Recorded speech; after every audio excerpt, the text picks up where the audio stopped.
오늘은 사순절 특세 11번째 시간입니다. 하나님의 보호자 환상에 대해서 우리가 말씀을 나누게 될 텐데요. 제가 요한계시록을 이런 별명을 붙였죠. 하나님 나라의 완성 교향곡이다. The Final Complete Symphony of God's Kingdom. 그래서 이 요한계시록의 주제는 하나님 나라의 완성에 있습니다. 그 과정을 정말 그 심포니가 연주를 하듯이 웅장하고 정말 뭐라고 말로 표현할 수 있을까요? 그런 그 속에는 찬양이 있고요.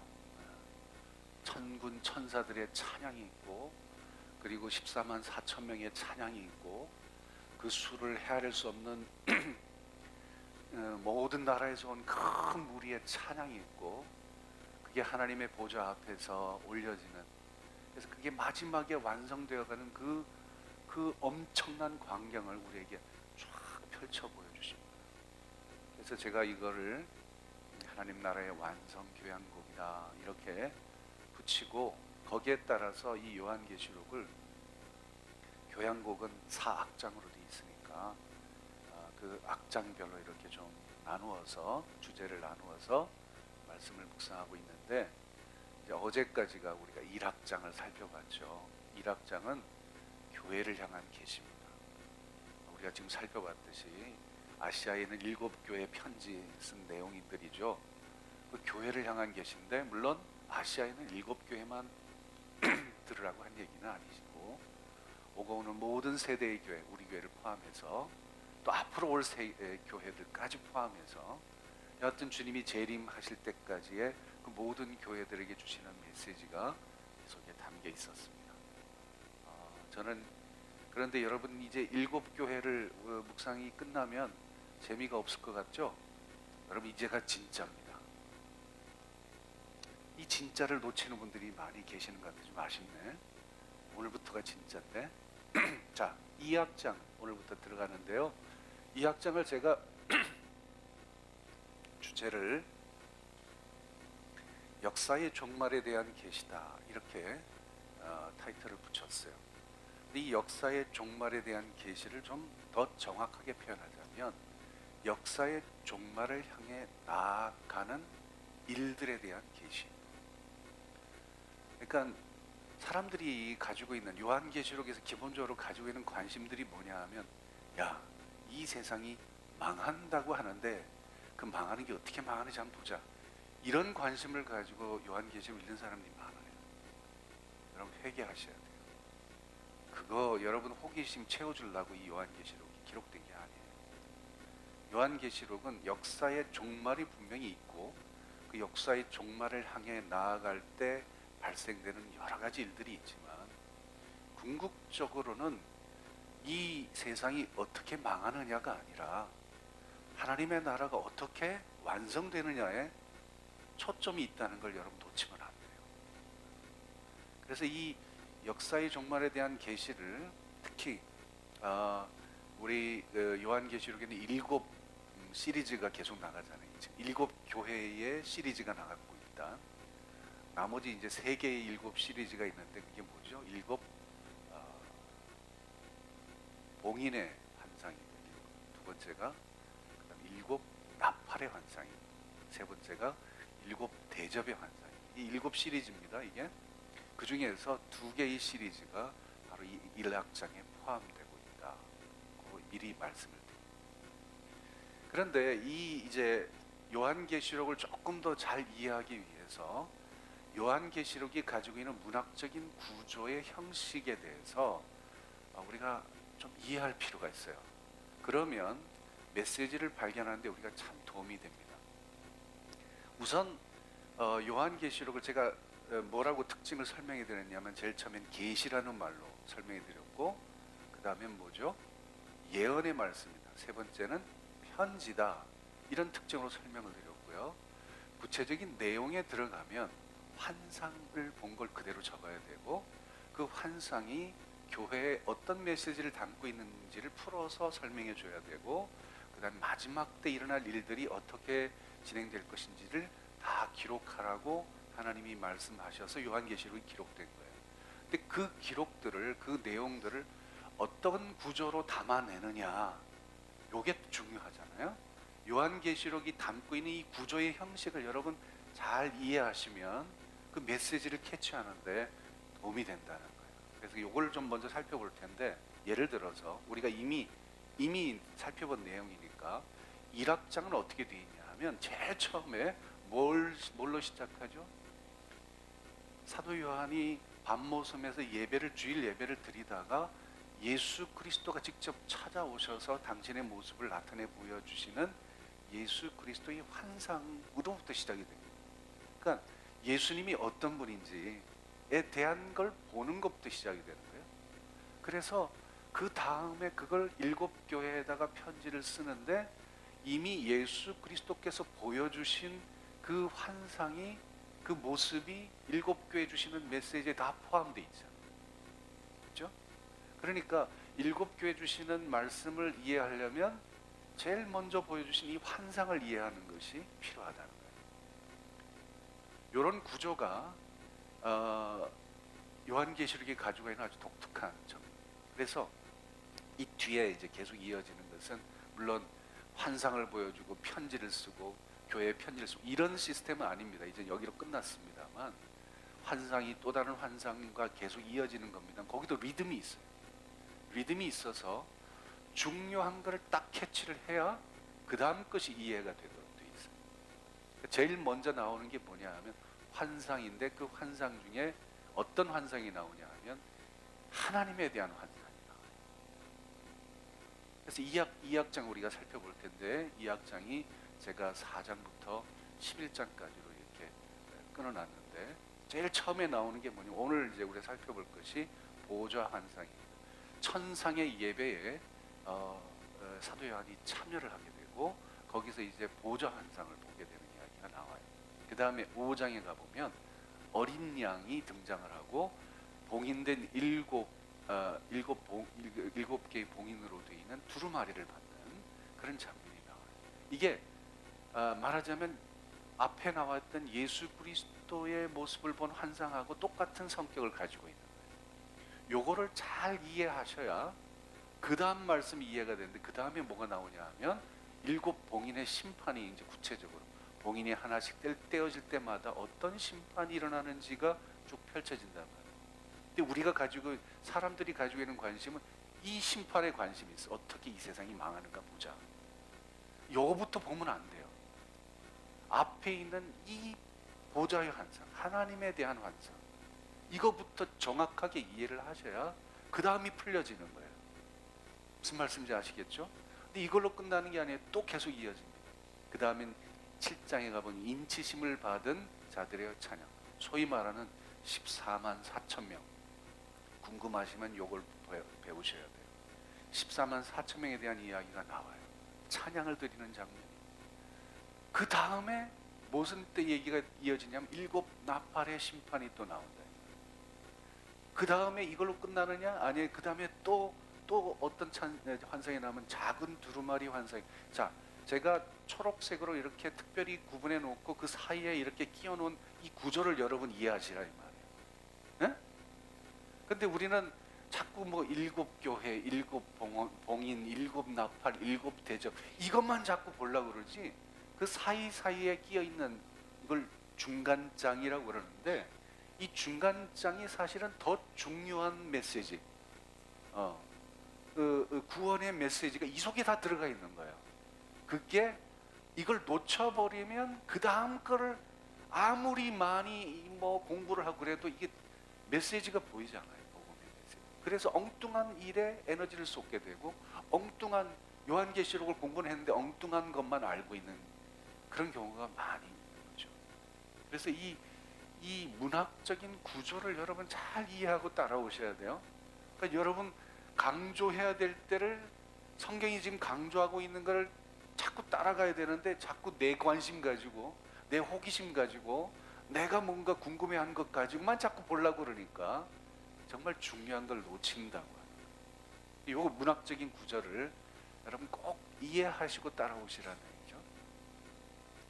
그 그래서 여러분이 이걸 통해서 뭘 여러분 아셔야 되냐 하면 역사의 종말을 향해 나아가는 과정이 어떻게 되느냐보다 어떤 일들이 벌어지느냐, 이 세상이 어떻게 망하느냐, 그 과정에 무슨 일들이 벌어지고 어떤 재앙이 일어나고 여기에 관심을 가질 것이 아니라 그 일을 시행하시는 분이 누구이신가, 왜 그 일을 시행하시는가, 그 일의 최종적인 목적이 도대체 무엇인가, 여기 이것을 총괄적으로 진행해 가시는 하나님을 이해하는 것이 먼저 되어야 된다. 이 하나님을 놓쳐버리면 안 됩니다. 그래서 사실은 이런 무슨 일곱 봉인, 일곱 나팔, 일곱 무슨 대접 이걸 같은 주구장창 확 이렇게 하지 않고 중간중간에 그 시선을 놓치지 말라고. 자꾸 이걸 니들이 지금 어디 가고 있는지 알아? 그거 놓치면 안 돼? 그러면 자꾸 중간에 그걸 환기시켜 주는 게 우리의 그 시선을. 그래서 요걸 놓치면 안 돼요. 그러면 이상한 길로 빠집니다. 그래서 많은 분들이 이상한 데로 빠진 이유가 요걸 놓쳐서 빠지는. 자, 오늘 그래서 묵상할 말씀이 이 4장의 천상의 예배인데요. 아마 여러분들이 오늘 말씀을 듣고 나면 성경이 창세기부터 요한계시록까지가 뭔가 이렇게 확 뚫리는 듯한 느낌을, 맥이 잡히는 듯한 느낌을 가지게 될 거예요. 오늘 오신 분들은 아주 수지 맞은 거예요. 옆 사람들한테 인사해 보십시오. 수지 맞으셨어요?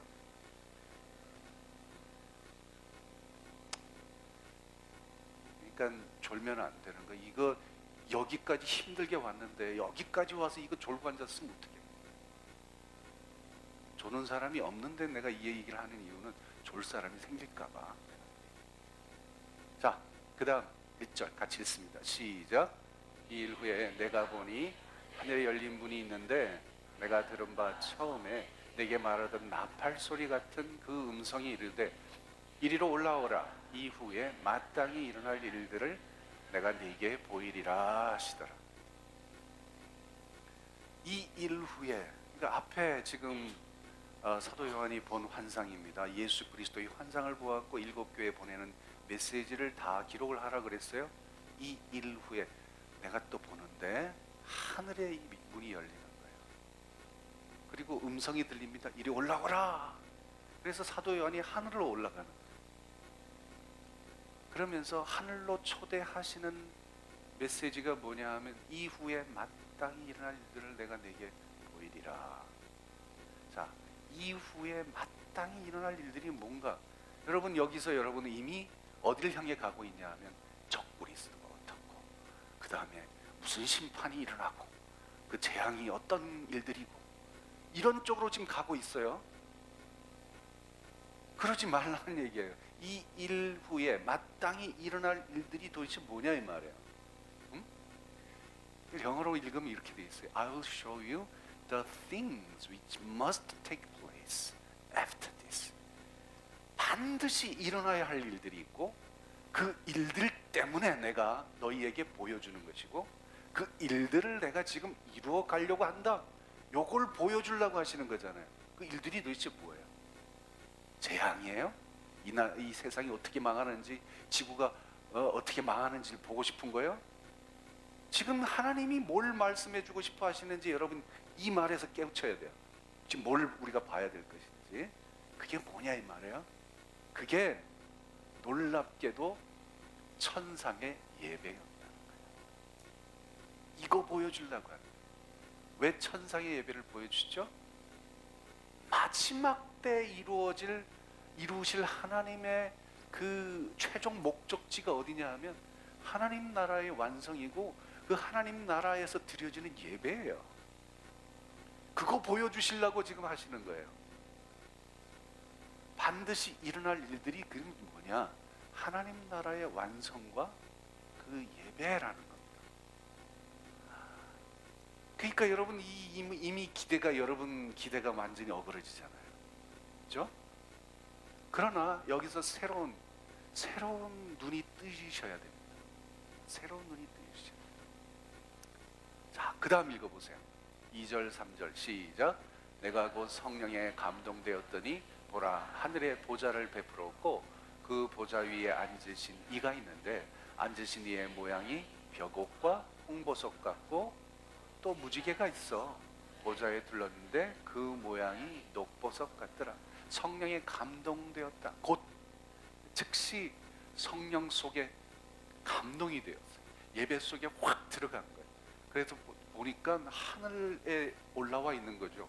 하늘에서 천상의 예배가 펼쳐지는 장면 속에 사도 요한이 와 있는 거예요. 와서 딱 봤더니 제일 먼저 눈에 띄는 것이 보좌가 있어요.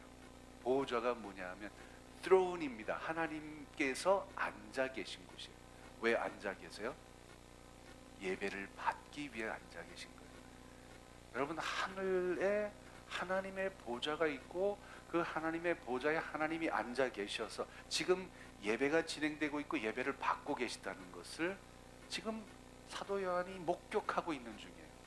그런데 보니까 그분의 모양이 정확하게 뭔지는 잘 모르겠어요. 근데 뭐라고 표현해줘? 벽옥 같대요. 벽옥은 제스퍼, 홍보석 같대요. 홍보석은 루비입니다. 그리고 그 보좌를 둘러싼 무지개가 있는데 그 무지개가 7색깔 무지개가 아니라 그 뭐냐 하면 녹보석 같아. 에메랄드입니다. 무슨 보석들 같은 거야. 그러니까 이게 같다고 자꾸 표현하는 이유는 뭐라고 정확하게 표현할 수가 없는 거죠. 하긴 여러분, 그 하나님을 내가 직접 보고 내 인간이 가진 이 한계 이 말 가지고 어떻게 다 표현해낼 수 있어요. 그러니까 뭐 같다라밖에 나올 수가 없는 거죠. 자, 이 지금 어떤 상황인지를 잘 이해하셔야 돼요. 하나님 보좌가 펼쳐져 있고 그 앞에 지금 예배가 드려지고 있는 광경을 보고 있는 거예요. 그러니까 예배를 받기 위해서 하나님 지금 보좌에 좌정하고 계신 겁니다. 그 다음 읽어봅시다. 시작. 또 보좌에 둘러 24 보좌들이 있고 그 보좌들 위에 24 장로들이 흰 옷을 입고 머리에 금관을 쓰고 앉았더라. 24 장로들이 등장을 해요. 여기 장로라고 우리말로 번역된 헬라어가 프레스뷰테로스라는 말인데 이 프레스뷰테로스라는 말에서 영어 프레스비터라는 말이 나왔습니다. 프레스비터가 장로예요. 장로. 그래서 여러분 장로교를 뭐라고 그래요? Presbyterian Church 이렇게 얘기를 합니다. 장로가 중심이 되는 교회예요. 영어로는 elders라고 표현하죠. elder, 장로. 나이가 지긋하다 이래 그런 뜻이겠죠. 우스갯소리가 있어요. 어느 장로교 목사님이 천국에 갔는데 천국 문에서 천사를 하고 자꾸 씨름을 했대요. 말싸움을 자꾸 하는 거죠. 이게 무슨 일인가 해서 가봤더니 이 목사님이 천국에 못 들어가겠다는 거예요. 천국까지 왔는데 왜 못 들어가냐고. 그랬더니 그 이유를 얘기하는데 이렇게 얘기하더래요. 천국에는 24명이나 장로가 있잖아요. 거길 어떻게 들어가냐고. 그러니까 얼마나 평소에 장로님들한테 시달렸으면 그 못 들어가겠다고 그러는 거 아니냐. 그래서 장로교 목사님은 참 힘드실 것 같아. 저는 감리교 목사라서 그래도 다행인데 감리교도 감리교 나름이지. 우리 교회 같은 교회가 괜찮지만 참 어려운 교회가 많죠. 근데 미안한 얘기지만요, 이 세상에 아무리 위대한 장로님들도 이 24 장로에 포함될 수가 없어요. 목사님들도 그 자리 못 앉아요. 그럼 24 장로는 지금 뭘 얘기하는 거냐 이 말이죠. 이 24 장로를 어떤 분들이 이렇게 풀죠. 구약의 12지파의 대표들과 신약의 12사도 대표가 함께 앉는 그런 자리가 있나 보다 이렇게 설명하는데 그거 아니에요. 이게 결론적으로 뭐라고 얘기할 수 있냐면 결론적으로 우린 몰라요. 이분이 누군지 몰라요. 한 가지 아는 사실이 있어요. 이 24 장로들은 천상의 존재들이에요. 영어로 표현하면 heavenly beings입니다. 천상의 존재들. 여러분, 하나님께서 우리 인간들만 만드신 것 같아요? 아니에요. 하나님이 필요하셔서 하나님 하늘에서 이 다스리실 때 필요한 사람들, 아니 영적인 존재들을, 천상의 존재들을 만들어 놓으시는 거예요. 만들어 놓으신 그 사람들이 24장로라는 거죠. 그러니까 이걸 사람으로 자꾸 생각하시면 안 돼요. 천상의 존재들, 누군지 몰라요. 어떻게 생겼는지도 몰라요. 어떤 역할을 하는지도 몰라요. 그러나 하나님 옆에서 보조하는 어떤 영적인 존재들이 있다는 거죠.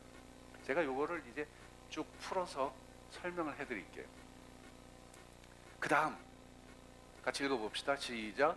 보좌 앞에 수정과 같은 유리바다가 있고 보좌 가운데와 보좌 주위에 네 생물이 있는데 앞뒤에 눈들이 가득하더라.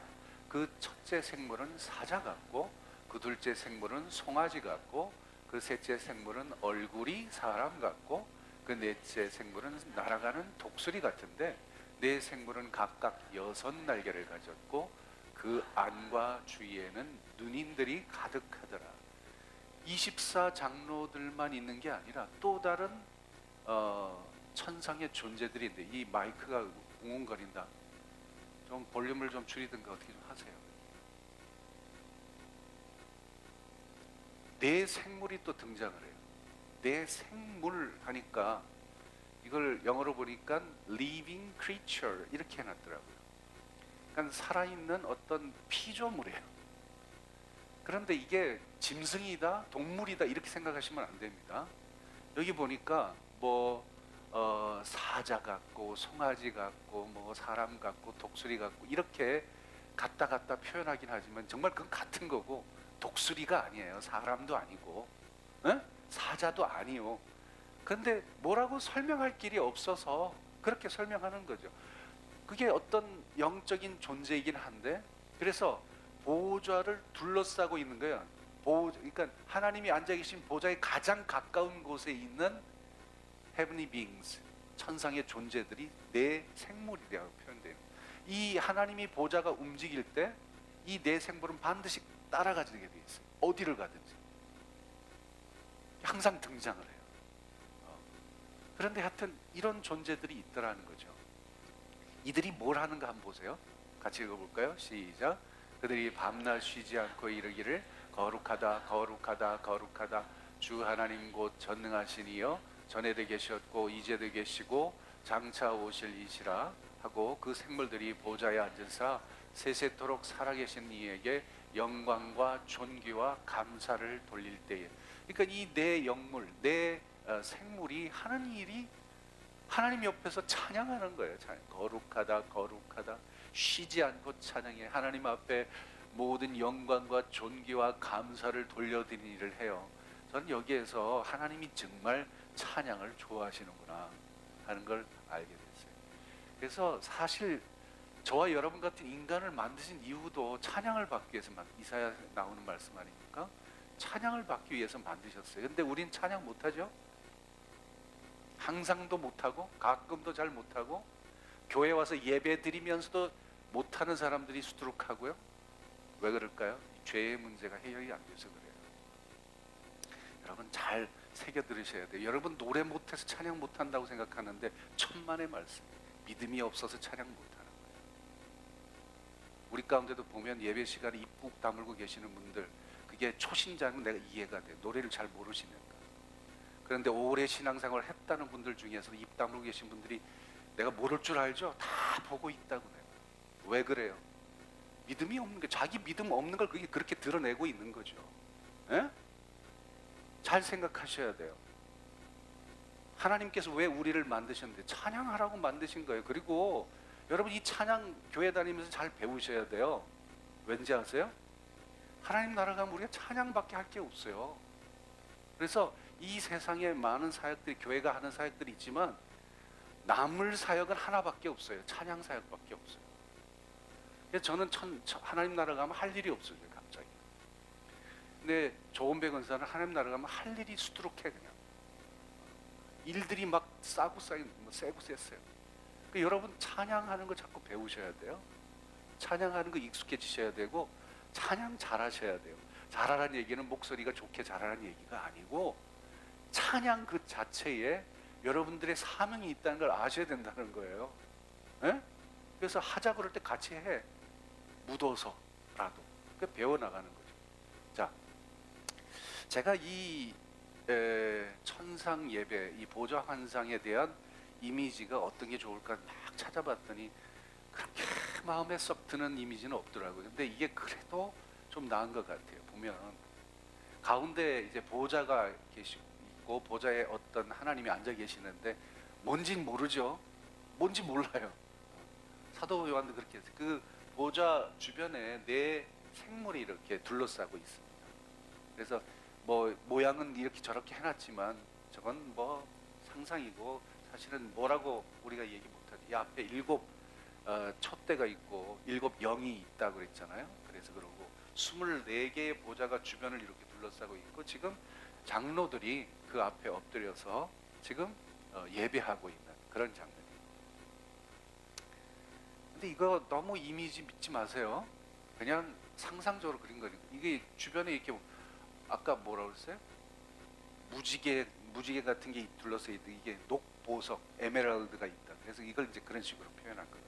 아무튼 이런 환상이 있고요. 그런데 이게 사도 요한이 본 보좌 환상이고 천상의 예배인데 이게 사도 요한만 봤다면 그걸 누가 믿으려고 그러겠어요? 한 사람만 받은 거예요. 그걸 기록했어요. 그럼 그게 진짜인 줄 어떻게 알겠어요? 그런데 성경에 보면 이 보좌 환상은요 사도 요한만 본 게 아니에요. 이미 많이 증언이 돼 있더라고요. 그 대표적인 사람이 누구냐 하면 이사야예요. 이사야가 우시아 왕이 죽던 해에 예루살렘 성전에 가서 예배를 드리다가 하나님의 보좌를 봅니다. 근데 하나님의 보좌가 이 예배 그 예루살렘 성전에 이렇게 오신 것인지 아니면 사도 요한처럼 정말 천상으로 들여져서 그 예배를 목격하게 된 것인지는 정확하지 않은데 제가 볼 때는 하나님의 보좌가 지성소에 있는 법궤 그 위에 발등상에 이렇게 보좌가 임하신 것 같아요. 그렇게 보입니다. 그런데 갑자기 여기에 수랍들이 등장을 하죠. 10개를 가진 날개를 가진 이 수랍들은 세라핌입니다. 세라핌. 히브리어로 세라핌이라고 그러는데 수랍들이 등장해요. 이 수랍들의 얼굴이 어떤 모양인지 모릅니다. 가리고 있어서 모릅니다. 그런데 하여튼 이들이 하는 역할 보니까 거룩하다 거룩하다 거룩하다 영광이 온 땅에 충만하더라. 이 찬양을 부르는 거 봐서 헤븐리 빙스가 분명합니다. 그러니까 천상의 존재들이 아까 24장로도 나오고요. 네 생물도 나오고요. 그 다음에 또 뭐가 나오면 이게 스랍들이 나와요. 세라핌이 나와요. 그래서 이 이사야가 여기서 이제 숯불이 지져지는 그런 경험을 하고 예언자로서의 역할을 하게 되죠. 그 장면이 이렇게 상상적으로 이렇게 그려질 수가 있어요. 그런 모습.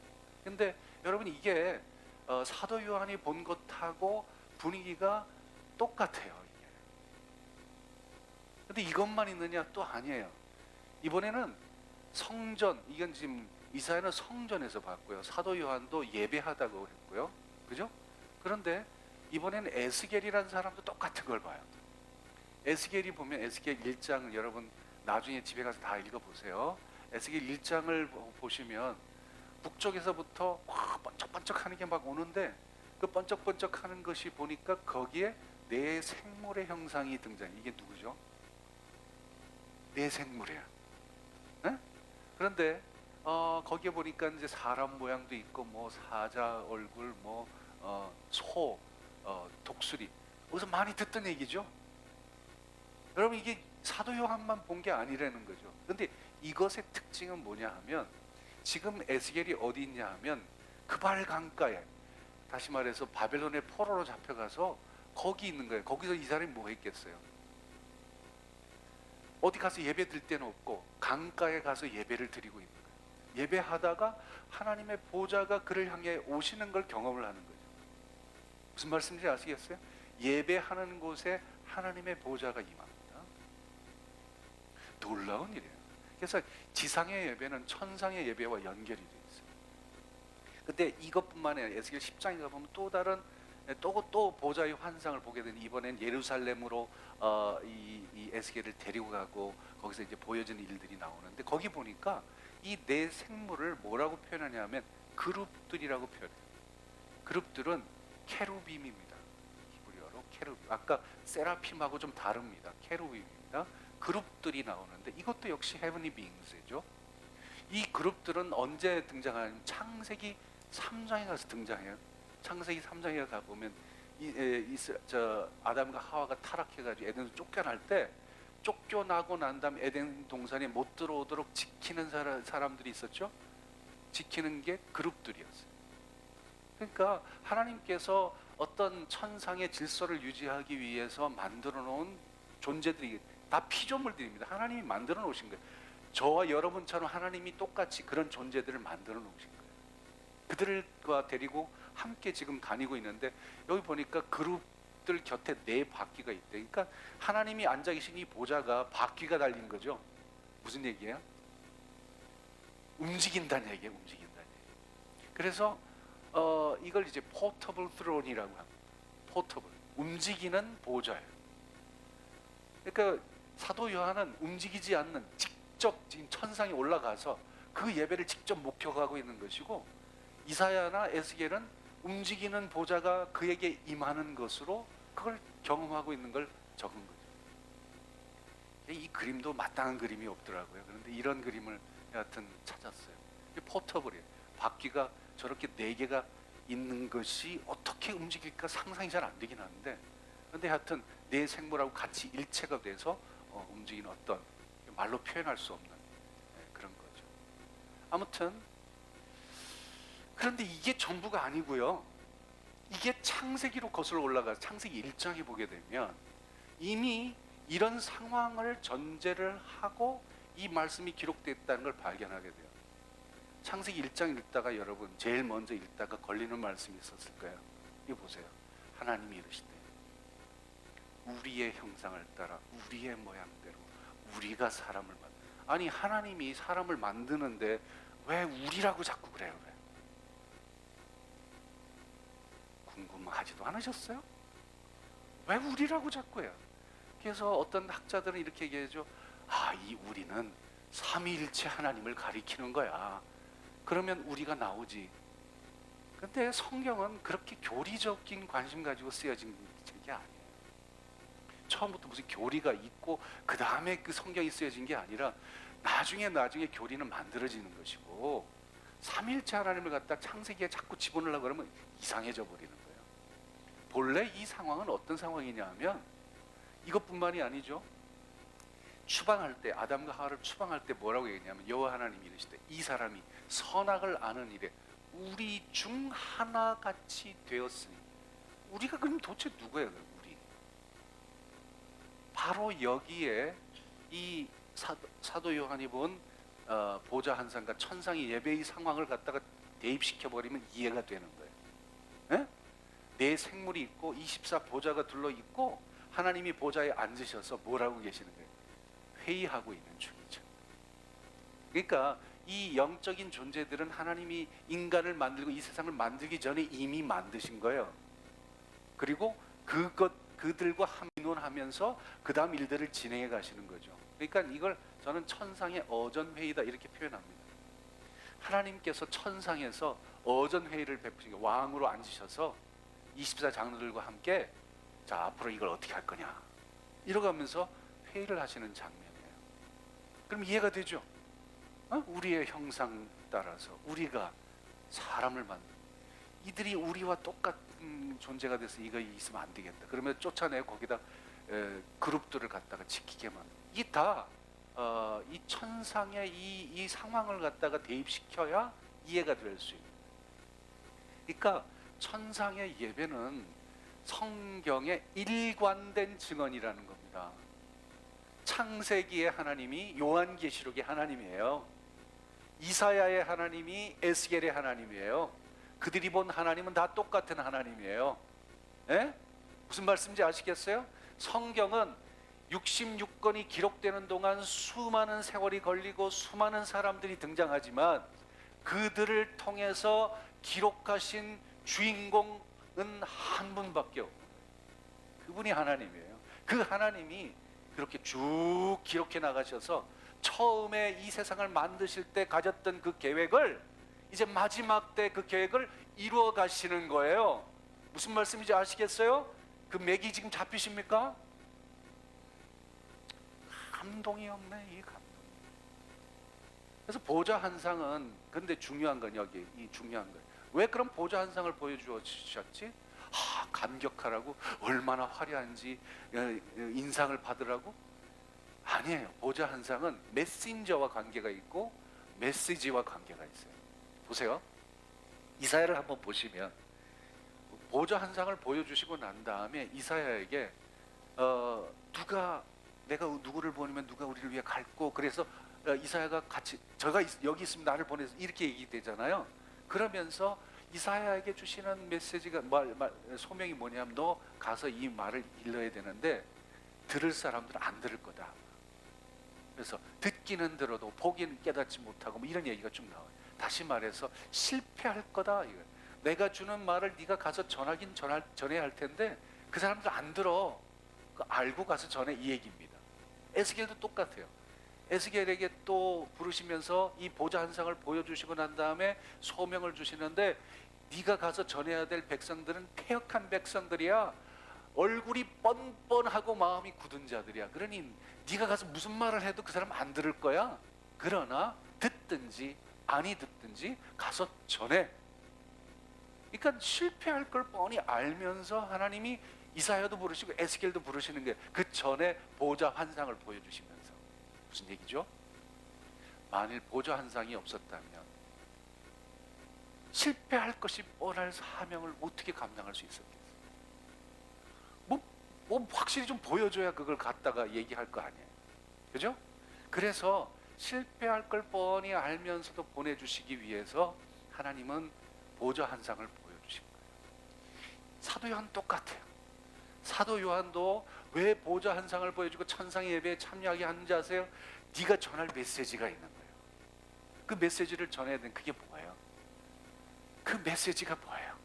하나님께서 반드시 이루신다는 거예요. 하나님이 이루신다고 하는 이 확고한 의지를 가서 전하라는 거예요. 니들은 안 듣겠지만, 너희들은, 사람들은 안 들을 거야. 그러나 전하라는 거예요. 그걸 알려줄 필요가 있어요. 그래서 이사야와 에스겔을 통해 선포한 메시지가 메시아에 대한 이야기고, 그래서 예수님이 오셨어요. 예수님을 십자가에 달려 죽이시기까지 이 세상을 사랑하시고, 그리고 이 세상을 구원하기 위해서 장차 다시 오셔서 그 일을 완성하신다는 것을 보여주시기 위해서 하나님은 확실한 근거로 보좌 한 상을 보여주시는 거예요.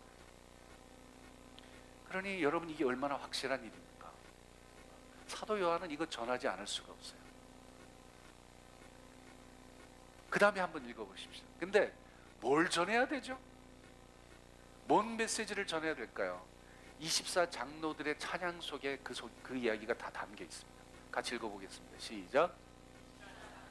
보좌에 앉으신 이 앞에 엎드려 세세토록 살아계신 이에게 경배하고 자기의 관을 보좌 앞에 드리며 이르되, 우리 주 하나님이여, 영광과 존귀와 권능을 받으시는 것이 합당하오니 주께서 만물을 지으신지라 만물이 주의 뜻대로 있었고 또 지으심을 받았나이다 하더라. 24 장로들이 이 주님 앞에 드리는 이 찬양과 이 경배의 내용이 바로 사도 요한이 가서 전할 메시지예요. 보세요. 하나님께 영광과 존귀와 권능을 드리는 것이 합당한 일이라는 걸 일단 선포를 하고요. 그 다음에 중요한 건 주께서 만물을 지으셨다는 게, 여기서 말하는 만물은 천지 창조를 이야기하는 것이기도 하겠지만 지금 이 24 장로들을 이야기하는 것이에요. 24 장로들도 하나님이 다 지으신 거예요. 그래서 지음을 받은 우리가 하나님 앞에 경배하고 영광을 돌려드리는 게 지극히 당연하고 마땅한 일이에요. 왜? 주님께서 만물이 주의 뜻대로 지어졌기 때문에, 주의 뜻대로 지어졌기 때문에 by your will they existed. 주님의 의지, 주님의 뜻이 있었기에 우리가 있는 겁니다. 주님의 뜻이 있었기에 이 지금 천상의 예배가 가능한 겁니다. 그러니까 이 천상에서는 이미 하나님의 뜻이 이루어지고 있는 거예요. 이루어진 거예요. 그런데 아직 이루어지지 않은 데가 어디예요? 이 땅이죠. 그래서 저는 이 말씀을 묵상하면서 주님께서 가르쳐주신 기도문이 떠오르더라고요. 뭐라고 되어 있어요? 하늘에 계신 우리 아버지여, 이름이 거룩히 여김을 받으시며, 이게 존귀와 영광과 권세와 찬양과 감사를 세세 무궁토록 받으시기 합당하신 분입니다. 이 얘기 아닙니까? 하늘에 계신 우리 아버지, 이름이 거룩히 여김을 받으시며 나라가 임하시오며. 나라가 뭐예요? 하나님이 다스리시는 그 나라 바실레이아인데, 그 바실레이아는 이미 하늘에서 이루어졌어요. 뜻이 하늘에서 이루어진 것 같이 똑같이 이 땅에서도 이루어지이다. 바실레이아가 이제 이 땅에서도 이루어지게 될 텐데, 사도 요한이 본 건 뭐예요? 하늘에서 이루어진 걸 본 거예요. 그런데 하나님께서 이루실 일이 뭐예요? 그거 똑같이 이 땅에도 그걸 이루실 거예요. 그것 전하라는 거예요. 사도 요한은 보좌 한 상을 통해서 하늘의 바실레이아가 이루어진 것을 확인합니다. 그리고 이제 남은 것은 이 땅에서도 바실레이아, 하나님의 나라가 이루어지는 것, 완성되는 것, 그것임을 깨닫게 되는 거예요. 그거 전하라고. 이제 앞으로 하나님께서 그 일 하신다고. 앞으로 지금 이루어질 일들은 그런 일들을 보여주시기 위해서 사도 요한은 부르신 거예요. 그거 전하라는 거예요. 그거 무슨 말씀인지 아시겠어요? 그럼 앞으로 지금 뒤에 오는 이야기들, 계속 진행될 얘기들, 뭐 별 이야기들이 많을 거예요. 그죠? 재앙도 올 거고, 지진도 날 거고, 하늘이 태양이 검어지게 될 거고,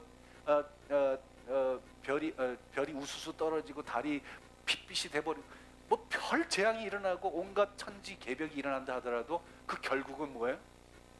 하나님 나라가 완성돼요. 놀랍지 않습니까 이게? 그러니까 역사의 종말로 나아간다. 그 일들 속에서 우리가 집중해야 될 게 뭐냐 하면, 이 세상이 어떻게 망하지? 언제 망하지? 이게 아니라 하나님 나라를 완성해 가시는 하나님을 발견하는 거야. 그 하나님 나라의 완성해 가는 과정 속에 우리를 부르셨다는 걸 발견해야 되는 거예요. 우리를 그 하나님 나라의 빛나는 보석으로 지금 만들어가기를 원하신다는 걸 발견해야 되는 거예요. 예? 그래야 우리 신앙생활하는 의미가 있잖아요. 자, 제가 오늘 말씀을 정리를 하면서 이런 생각을 해봤어요. 아까도 제가 얘기했지만 지상의 예배와 천상의 예배는 연결되어 있습니다. 우리가 이곳에서 예배를 드리지만요, 우리가 예배 드릴 때 하나님이 저 하늘 꼭대기에서 이렇게 내려다보고 계시는 게 아니라, 우리가 눈에 보이진 않지만, 우리의 눈에 보이진 않지만 하나님께서 포터블 스론을 타시고 지금 이 자리에 보좌에 임하고 계시는 것이죠. 우리 연결되어 있는 거예요. 지상의 예배는 천상의 예배, 예배하는 곳에 하나님이 늘 계신다는 거예요. 그러니까 보좌를 바라볼 수 있어야 돼. 보좌를 향해서 우리는 예배하러 나가는 거예요. 제가 우리 찬양대한테 늘 얘기하는 게, 우리는 보좌를 향해서 찬양하고 나가는 겁니다. 응? 그게 안 보이면 예배하는 의미가 없죠. 보이십니까? 또 이러면 또 사이비가 되니까 내가 강조는 못하겠지만, 여러분 그게 믿어줘야 되는 거예요. 그게 믿어져요. 또 한 가지, 마지막 때 반드시 일어날 일이 뭐냐, 이게 이 세상이 어떻게 망하느냐, 종말이 어떻게 오느냐, 이런 게 아니라 하나님 나라가 완성되는 것이고, 그 속에 예배가 완성되는 것이고, 그 예배하는 자리에 저와 여러분이 있다는 것, 이게 마지막 때에 일어날 일이고, 그걸 우리가 지금 바라봐야 된다는 거 아닙니까? 그러니까 예배가 얼마나 중요해요. 예배가 지금 우리가 드린 이 예배가 얼마나 중요한지 아셔야 됩니다. 이 예배는 지금 천국에서 드릴 예배를 지금 연습하고 있는 거예요. 실습하고 있는 거예요. 이 예배가 제대로 안 되는 사람이 천국 가요? 갈 수도 없을 뿐더러 간다고 해도요, 얼마나 힘들겠어요. 차라리 지옥에 가고 싶습니다. 그럼 그럴 거예요. 안 되는 거예요. 예배를 잘 하셔야 돼요. 예배가 중요한 거예요. 그래서 저는 사순절을 이렇게 풉니다. 하나님께 예배하는 일에 성공하는 절기다. 여러분 오늘 무슨 요한계시록 특강을 들으러 오신 거 아니고 예배하는 가운데 하나님 말씀을 듣는 것이죠. 예배하는 일에 성공하셔야 돼요. 그리고 이 훈련이 되셔야 여러분 평생 가도록 예배하는 일에 성공할 수 있게 되고, 예배하는 일에 마지막까지 성공하는 자들이 하나님 나라의 그 예배에 참여해서 하나님께 모든 존귀와 영광과 찬양과 감사와 능력을 다 돌려드리는 그런 예배를 드릴 수 있게 되는 것이죠. 그 일에 성공하는 저와 여러분 되기를 바랍니다.